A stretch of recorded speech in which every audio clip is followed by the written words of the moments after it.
Yeah, I remember Phil Kessel turned heads and raised eyebrows, back in Toronto when he said that, he had been on the ice maybe like once before training camp started.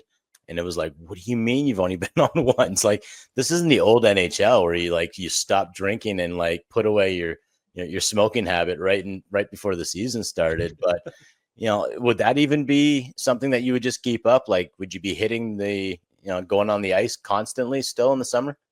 Well, I know that the best players in the game are now. Like, I think that I would take a lot of time off and then skate a lot kind of towards training camp. But I know the best guys like don't like to be off the ice that long. And I think the funniest thing about that whole Kessel thing is like the follow-up question was they asked if he was scared about the skating test, which I'm sure a lot of people were nervous about. And then his next comment was, no, it's easy. And I think he ended up like finishing really well in the skating test. So he's clearly just one of those guys who's a genetic freak.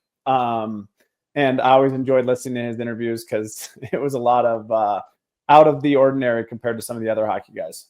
Yeah, I remember like talking to other players that around that time. They said Kessel would just destroy everyone on like squats and any other kind of physical test. And it was like, the guy doesn't even try. He's a freak. And that's probably true of like the best of the best, where at Ovechkin, you're looking at him going, that's not what a hockey player is supposed to look like. And and he's like, I know, but this works for me and I can get away with it. So, I'm going to keep doing that.